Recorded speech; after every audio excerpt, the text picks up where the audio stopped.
Hello, and welcome to the very first edition of Dr. Bertetta's Beginning Guitar Theory. I'm Dr. Bertetta, and I am here in the living room, Austin. It's a growing community of musicians hosted by my man in the studio over there, Sean Patterson.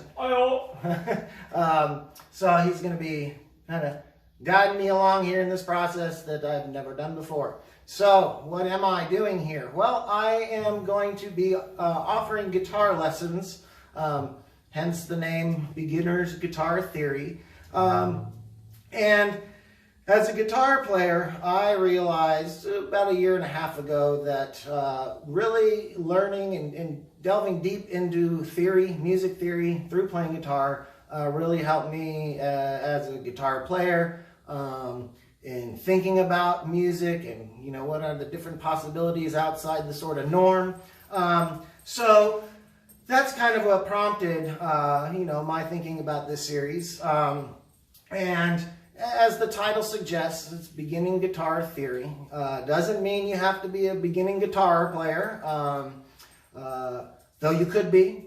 You could be an intermediate guitar player. Maybe you know how to play the hell out of your instrument, but you don't really know theory, and maybe you like to learn theory. Well, this would be a good place for you to go to, and, you know, even your pros, if you need a little dusting up of theory, it could be for you too. So, I hope you do enjoy this first lesson, and, you know, if you do like it, I know everybody likes to ask you to subscribe, so I'm going to do that too. So please hit the like button and the subscribe button. If you do like the lesson here and would like to see more in the future. So we're going to start today kind of at the basics with a lesson in intervals. And so I know, as you know, as a beginning guitar player, even if you've been playing for a little while, you know your chords, you know your scales, that kind of stuff, you know the names of your chords. Maybe you don't know the fretboard very well though. And so what I hope to do is you know, combine a little theory here with intervals and applying them to the fretboard so that we learn the theory and we learn the notes of the fretboard. Because, I mean, I should have done the math earlier. 50 times 12, okay, well, there's 60 notes, you know, that are divided basically into 12 different names. So that's what we're going to be talking about today, and I'm going to be trying to show you on the guitar. Hopefully you'll be able to see, you know, what I'm showing you, but I'll explain it as I talk. So, bare bone basics. This is a note, right? Any place you place your finger is a note, okay? So on and so forth. We all know that. Okay, so a note is a note. An interval, one of the kind of core definitions of the interval is it is the space between notes, okay? And those spaces can go from basically 0 to 12, okay? And so what I like to kind of think about intervals is they're kind of like relationships between people, okay? That each note is a person, and you're going to a party, okay? And hopefully if you're going to a party now, you're wearing your masks. But anyway, some of the people are going to get along better with other people, right? And some of them aren't going to get so along together. Maybe they don't like each other so much. So, for example, like this interval, it's called a fifth. And we'll learn more about this as we move along. Those notes sound pretty good together, all right? So, those would be what we would call consonant notes, all right, or the interval is something consonant. It sounds good, it sounds balanced. You might have something that is rather, they don't get along together. This is a famous musical interval that we'll talk quite a bit more about in the future. This is called a tritone. See, that sounds a lot uglier. You know, it's like you and your mother-in-law, or your mother and your drunk uncle at the party. They're mad at each other, okay? They don't like each other. That's also historical trivia, that was called the Devil's Interval. In the early Catholic Church, or the Middle Ages Catholic Church, wouldn't allow Gregorian chants to use that sort of interval because they thought it conjured the devil.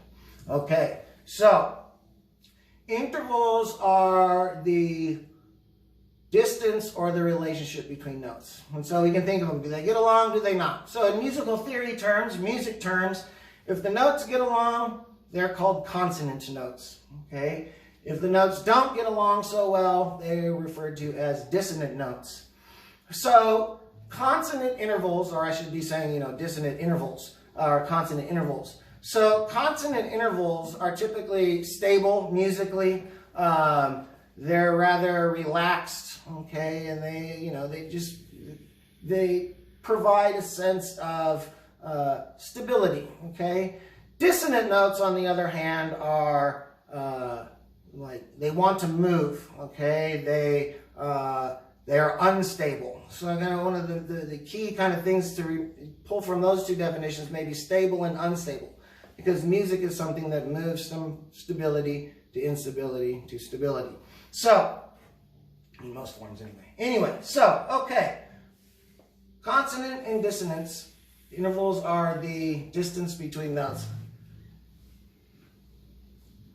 Now, there are 12 notes in Western music, okay? And for us to start, we're not going to start trying to learn all 12 of these notes and whatnot. We're going to start with really kind of the, I'd say, most important notes for particularly a beginning guitar player to begin to learn, and I think probably most of us do. So I'm going to erase the ones that we don't care about anymore. So that leaves us with the C and the D. We don't care about those. We don't care about that. Oh, we do care about, no. Sorry, my mistake. First time jitters, bear with me. You keep the F. We'll get rid of those. So what I'm doing here, if you can envision a piano, you have your white keys and your black keys. You add up the white keys with the black keys, you're going to get to the 12 notes. So what I've taken out here are the black notes. Okay, those are sharps and flats. And we're just we're sticking with the white keys. Okay, so most music that you're going to play on the guitar in other Western instruments follows this kind of scale, okay? And so a scale we can think of as just something simple. We're going to learn the 7 notes of the scale, let's say, all right? We'll start doing that more next week, but here we're just going to kind of get to know the notes and the relationships with each other. So notes can basically be played in 2 different ways. Okay, I can do one note at a time.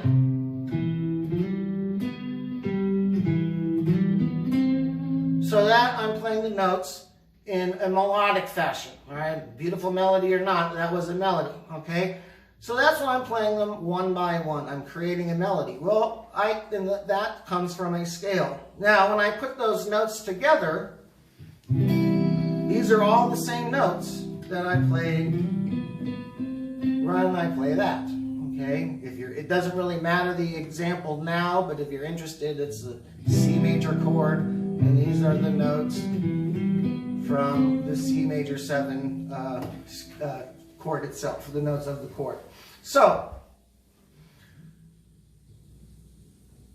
you have intervals that are running through your melodies, and you have intervals that are playing with your chords, or within your chords. So one of the reasons I want to start by talking about intervals today, as far as this channel is concerned, I find intervals to be really fundamental to my understanding of music and how music works. So that's why I'm starting here. And so the hope is that we kind of get this under, our belts, and as lessons move forward and we get into more specifics or more complex things, we'll be thinking about them and talking about them also in terms of intervals. That goes from scales to chords to a whole lot of other stuff, okay? So, that's things that are going to come in the future, but today, again, we're going to start with the basics.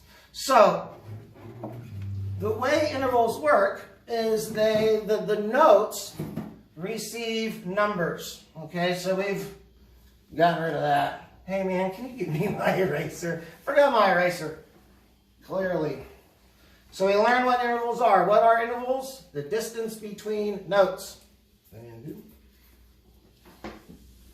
We learned about consonants and dissonants, right? Consonants, yay, they're cool together. Dissonants, they don't like each other. All right, so now we're left with intervals and the fretboard. I'm asking Sean for some water. So,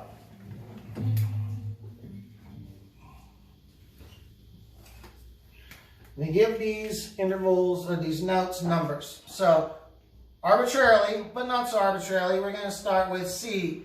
And we're going to give it that's the first note of the scale. Okay, again, these are the white notes. Okay, so I'm talking about the C major scale. This is a 2, 3. Should draw that back there. 4, 5, 6, 7, and 8. Now note, we have the C here, and then it's just repeating, okay? That interval, the 8, is called the octave. It just means you're going from one note, say low, and another note, same note, which is G. It's the same note, just one's lower than the other. Okay, so we'd say this is an octave above this one. And one of the things I'm going to show you is how to find that same note for any other note throughout the fretboard. Okay, so then we're going to repeat. Okay, so the interval that we're going to start with is, I don't know if this is very often that people start with this interview, but whatever. We're going to start with the 4. Okay? So we're going to start, this means the F is 4 away from C. All right? So the 4th interval. How do I know what interval we're talking about? Well, C is 1, D is 2, 3 is E, 4 is F, so on and so forth. Okay? Then we can go 8 or 1, and we just repeat. Okay? So I'm going to start by talking about the 4th interval, and then we'll build our understanding of intervals from there. All right? So the reason I want to start with this interval is because this is how the fretboard mostly is tuned. Right? Until we start getting into altered tunings and stuff like that, where you put the strings to different notes, most of us play most of our music in what's called standard tuning. So what that means is the 6th string is tuned to E. The 5th string is tuned to A. 4th string is tuned to D. 3rd string to G. 2nd string to B. 1st string to E. Okay. So how do we know that those are mostly 4ths? Well, let's just start on E, and we'll just pretend this is 1. We don't really care about these numbers here, okay? But where do we go? Where do we go from E? What's the 4th of E? If we count 1, we start on the note. 1, 2, 3, 4. Boom. All right, that's the 4th. All right, then we go to A, where we just left off, right? What's the 4th of A? 1, 2, 3. We'll just skip over that, or it's just the same note again. 4. All right, so D is a 4th above A. A is a 4th above G. We find the same thing with the G string, okay? D, E, F, G. So let's count our intervals, and what would we expect to find here, okay? Tell me, or I mean, you can't tell me, but think and tell yourself what should be the, if we're following this model or this pattern, what should be the what should the B string be tuned to? All right. So remember, we start on the B. Okay. So what do you got?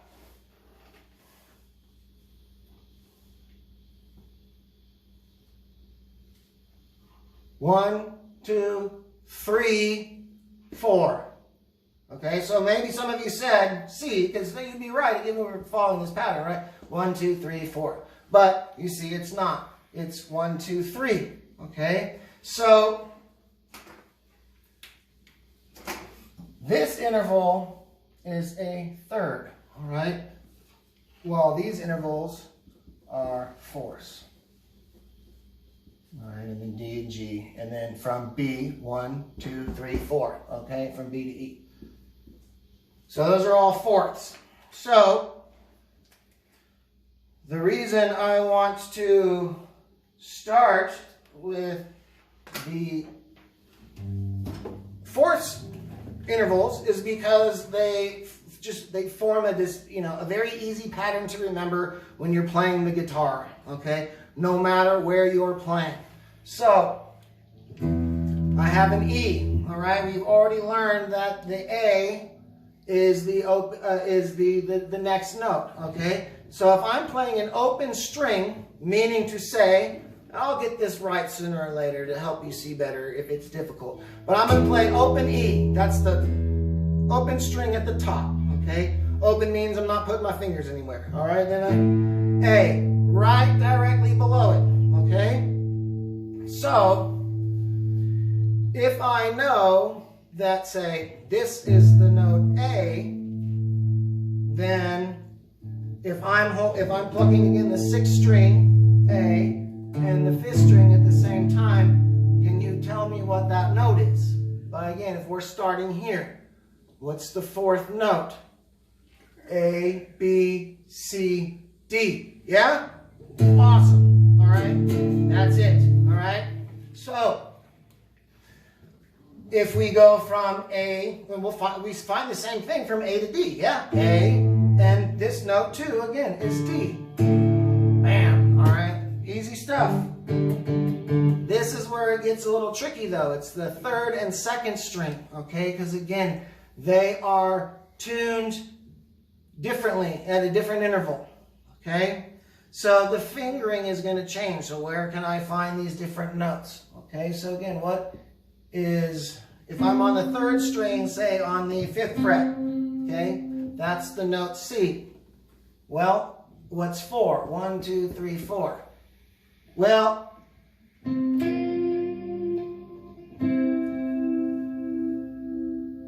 note 4 is 1 above the 3.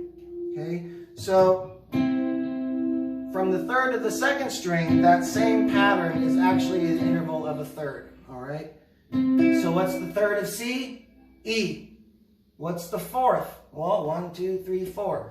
So here's E, and look, F is right next to it. Okay, that means between the 3rd and the 4th interval, it's only what's called a half step. That means I'm just going up 1 fret. It's like the 2 white keys on the piano that don't have a black key in between them. That happens twice on the piano. And so in one case, it's E and F. Okay? You'll note the same thing happens here, where again, earlier I had the C.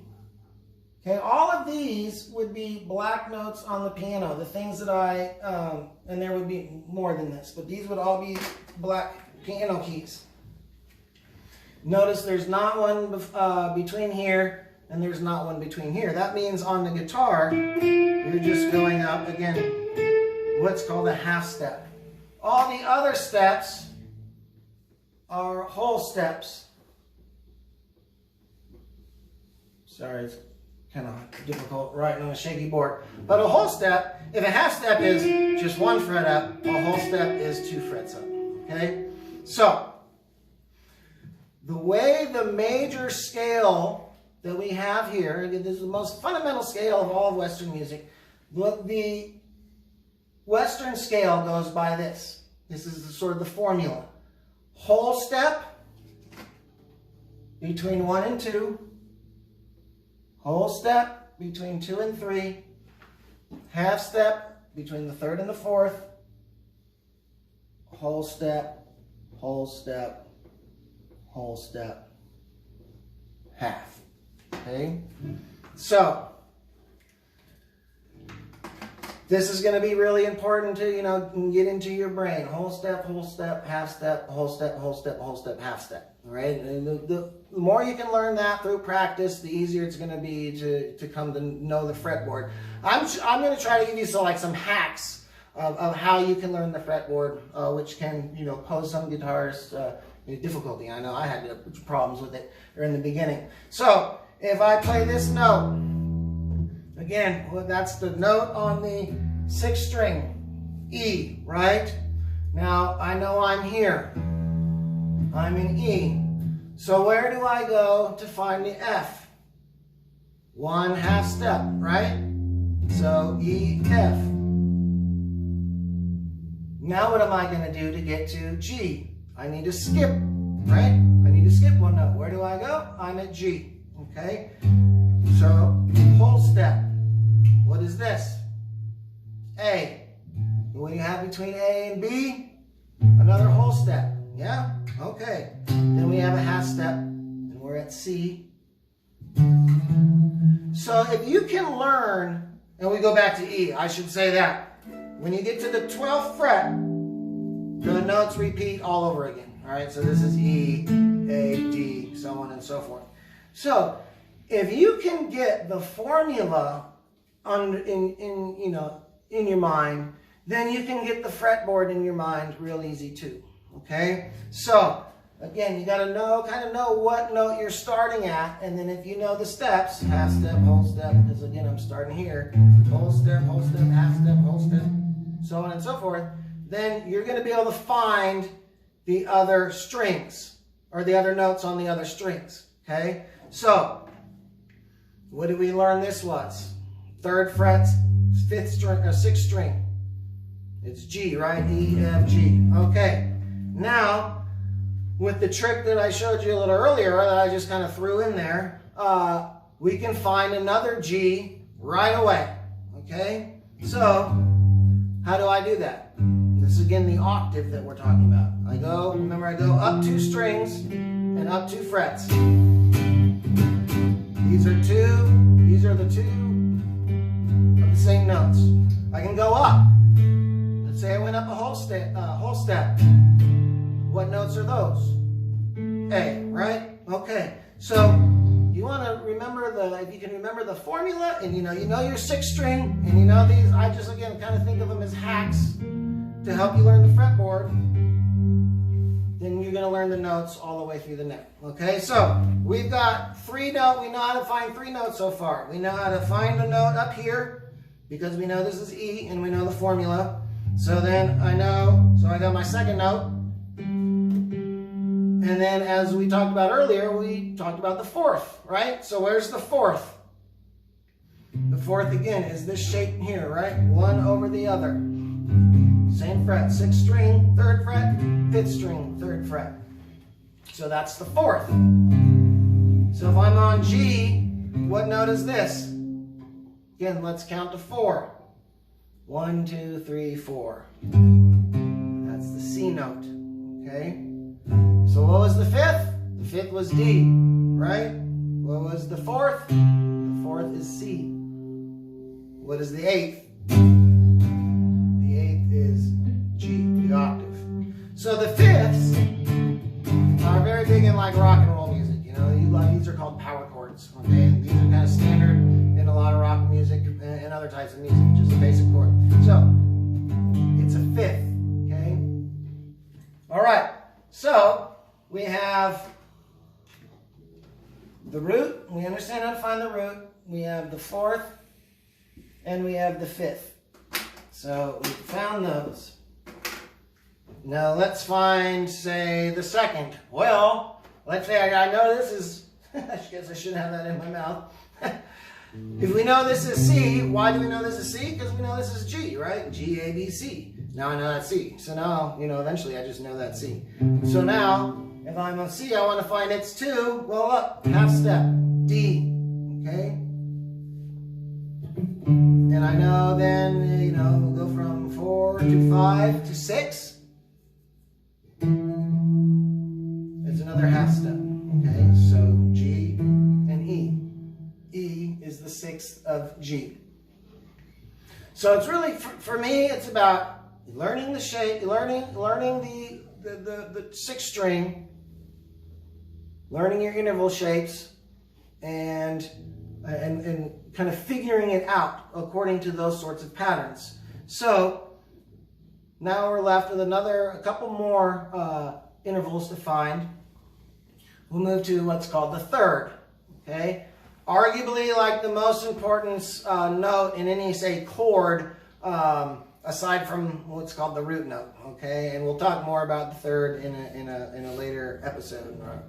So the third, or we know where the fourth is, right? So again, if we're taking G, 3rd fret, 6th string, we go down 1 string, same fret, we're at the 4th, yeah? We go a half step below, 1 half step, 1 fret is the 3rd, okay? 4, 3. And then boom, from 3 to 2 is a backwards whole step, okay? So I'm open here. So this note, we find here's the 4, the 3, open 5 is the 2. We also saw the 2 is here. Okay? So that leaves us with the 7th, the 6th and the 7th. So let's start here again in G and just go to the 7th, okay? Well, we're in a different, we should not do G right now. We'll do C, okay? For purposes of example. So C is the 1 here, okay? And 7 is just 1 step away from the 1, or again the 8, and it could be either one. It's the same note, okay? B. So I know where the 3rd is. So the 3rd is sort of this diagonal pattern, if you can see that. Say I have my I have my middle finger 6th fret, 6th string, and the 2nd fret, 5th string. So it's a little diagonal shape. Anywhere I am on the fretboard, that's a 3rd interval. Okay. So we know how to find. Then again, going back to the 7, we have our root note. We have our 7. We can also play. We know this is our root note.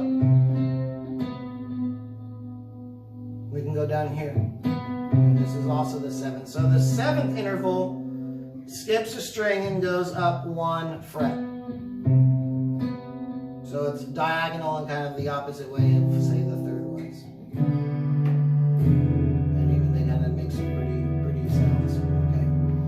So we've learned our intervals for basically how the first 4 strings work together. Next time, we're going to look a little bit more in depth of how the 3rd and the 2nd string work together.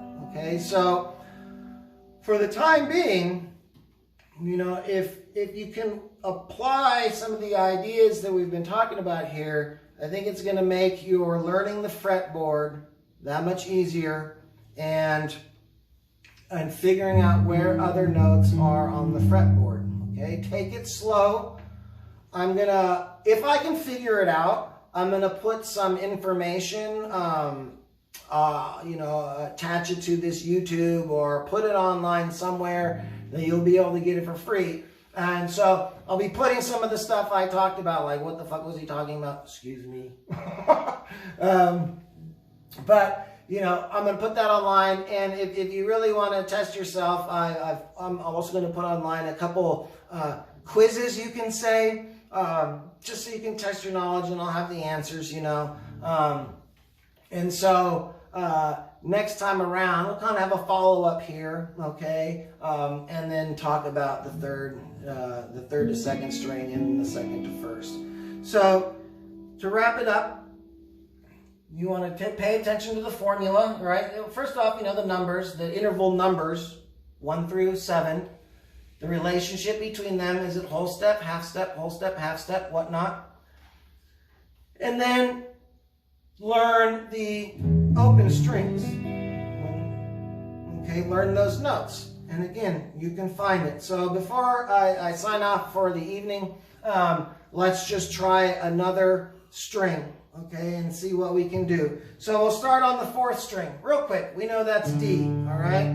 Okay, Well, where is my fourth from D? Right below that shape, right? And it's the open G chord. So it follows that pattern. So I know this is D. Okay, where do I go? So the D is now our 1. We can forget about these letters now. D is our 1. We go up a fret, and that's E. Okay? And so challenge yourself to see if you can figure it out on your own, you know, if you don't know them already. And again, you can make use of those documents I'm going to put on with the video. So, you know, if you lasted this long, I appreciate it. Thanks for watching. Keep learning and keep rocking.